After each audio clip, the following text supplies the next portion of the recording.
What is happening, gamers? This is Bradley here, and welcome back to another news roundup. And to kick us off is that Nintendo has unveiled their full plans for E3 2015, and to a certain degree it's pretty similar to what they did last year. But that's all a-okay in my book because Nintendo did a fantastic job last year. To get the ball rolling, on May 30th, select Best Buy locations in major cities around the United States will be hosting qualifying tournaments for the Nintendo World Championships, which is something we haven't seen for 25 years. If you don't know what the Nintendo World Championships is, well, it was a tournament that took place back in 1990 where people had to play small chunks of 3 different games and try to get the highest score possible under a time limit. And those 3 games were Super Mario Bros., Rad Racer, and Tetris. So Nintendo's bringing that concept back. I'm going to assume that Nintendo's going to have us play more current games. We don't know what those games are yet, but maybe instead of Super Mario Bros., we'll have to play New Super Mario Bros. U, instead of Rad Racer, maybe Mario Kart 8, and instead of Tetris, maybe Dr. Luigi. Those are just guesses, so don't take my word for it. But anyways, back to the main focus. The winners of the qualifying tournaments on May 30th will then meet on June 14th at the Nokia Theater in LA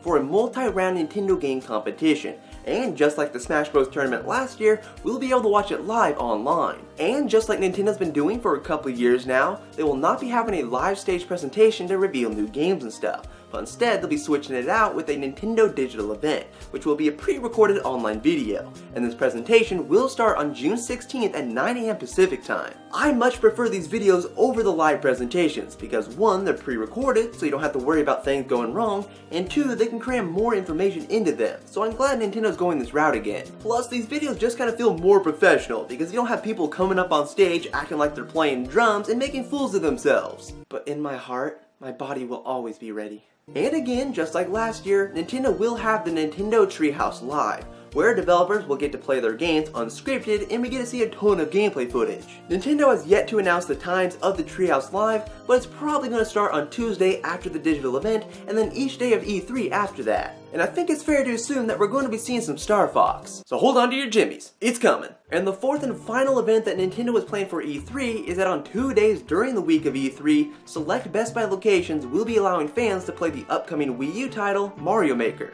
The first event will be taking place on June 17th from 4 to 9 p.m. and the second event will take place on June 20th from noon to 5 p.m. and attendees will receive a 30th anniversary Super Mario Bros. Pin, while supplies last. If I had to nitpick, this is probably the weakest part in Nintendo's E3 plans. I mean, it's just Mario Maker. It's not really a game that would make you want to go out to a Best Buy store and wait in a long line to try it. It could be that Nintendo isn't revealing all the games that will be showcased at Best Buy. They should have a demo for Star Fox or something. That will get people hyped. But overall, Nintendo's plans for E3 2015 are looking pretty darn solid. I'm glad they're doing the digital event, I'm glad they're bringing back the Nintendo Treehouse Live, and I kinda want to try out for the Nintendo World Championships. Can you imagine me in the Nokia Theater doing the Nintendo World Championships, and Haydox is there, and we're dueling to the death. And if you're curious to know some of the stuff that Nintendo will not be talking about at E3, they will not be talking about their mobile games, they will not be talking about the Nintendo NX, and they will not be talking about the quality of life shindig. So basically, I guess they're going to be focusing on the 3DS and Wii U.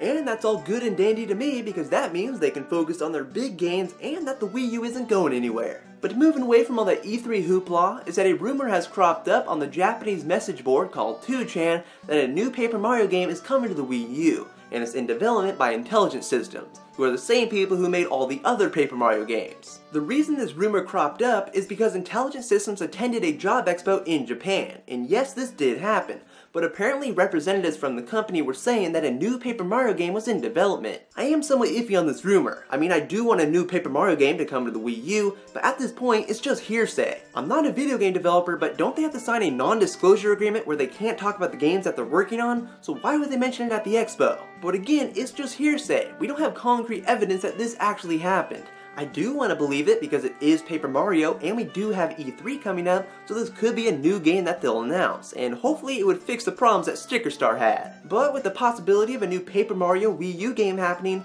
what are some of the features you would like to see included in this rumored game? Bring back the partners, give us a good story, give us some good characters that aren't all toads, and fix the combat. And as a way to round this video off, is that Satoru Iwata has revealed that while it's unrealistic that they remove region locking from their current systems, the Wii U and 3DS, they are looking into removing it for their next system, the NX. If you don't know what region locking is, it's where a system from one region won't be able to play games from another region. So for example, if I have a Wii U from the United States, I wouldn't be able to play Wii U games from Japan. fans have been pestering Nintendo to remove region locking, and they are taking this feedback into consideration. They aren't making any promises, but they are looking into it. Importing games really isn't my kind of thing, but this way fans will be able to play all those games that don't get localized, like Dragon Quest and stuff. But you'll just have to deal with reading Japanese. I was thinking that if Nintendo does remove region locking, maybe they'll try to dissuade people from importing games by having more simultaneous worldwide launches for their games. Like take Xenoblade Chronicles X for example, having that launch on the same day worldwide. That would be nice. And that will bring us to the end of the news roundup. If you liked what you saw, please give this video a thumbs up and add your favorites and all that good stuff,